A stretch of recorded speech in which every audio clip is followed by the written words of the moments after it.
Sud Radio, ça va mieux en le disant. Jean Dorido. Bonjour Jean. Bonjour Jean-Marie, bonjour à tous. Docteur en psychologie, fondateur de l'application Zenfi. Jean, vous revenez sur un sondage réalisé cette semaine par nos amis de l'IFOP. Un sondage qui révèle, tenez-vous bien, que 2/3 des Français rêvent d'être suffisamment riches pour ne plus travailler.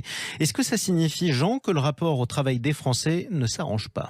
Eh bien écoutez, oui, Jean-Marie, c'est vraiment le constat que l'on peut dresser. En fait, vous le savez, il y a ce point de départ de la crise sanitaire du Covid. Et c'est vrai qu'au sortir de cette crise, eh bien de nombreux Français ont eu du mal à se remettre au travail parce que voilà, ils ont fait l'expérience de travailler différemment, avec de travail à distance, voire même de ne plus travailler. Et on constate effectivement aujourd'hui qu'il y a un rapport au travail qui semble différent de façon vraiment profonde désormais. Pour vous dire, Jean-Marie, en 1990, le travail était très important pour 60% des Français. Aujourd'hui, ils ne sont plus que 21% à le penser. Ah oui, effectivement, ça s'est dégradé. Comment on explique psychologiquement cette distance, ce désamour progressif presque, pourrait-on dire, envers le travail ? Alors, il y a sans doute plusieurs causes pour expliquer ce même effet. D'abord, il y a un phénomène bien connu en psychologie, c'est-à-dire qu'après chaque crise majeure, eh bien, il y a une désaffection pour le travail. Ça a été le cas après le 11 septembre 2001, après la crise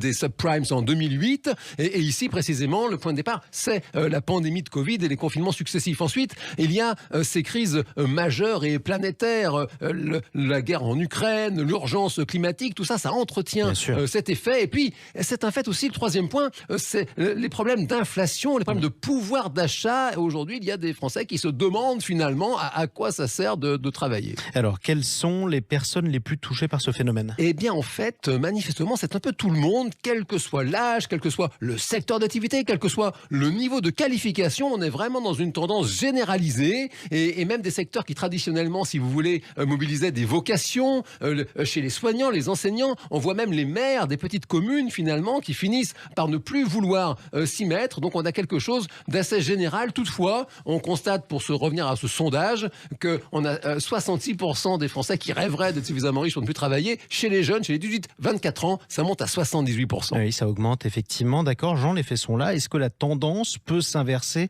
à moyen terme ou pas ? Écoutez, on peut l'envisager parce que le monde du travail change à grande vitesse en ce moment. Le télétravail, les nouvelles technologies, l'intelligence artificielle. Donc c'est un casse-tête pour les entreprises de rester, je dirais, suffisamment séduisantes. Toutefois, chaque crise a une issue et on peut espérer que justement ce désamour pour le travail permette de rebattre les cartes et de déboucher bientôt sur un monde du travail que l'on peut rêver plus humain et plus juste. On peut rêver un peu. Bon, c'est formidable. Tout ça, vous n'avez plus qu'à retourner au boulot, mon vieux. Écoutez, merci beaucoup, Jean Dorido. Je rappelle votre livre « Le bonheur est une science exacte », c'est publié chez Larousse. On vous retrouve le prochain week-end. Avec plaisir, Jean-Marie.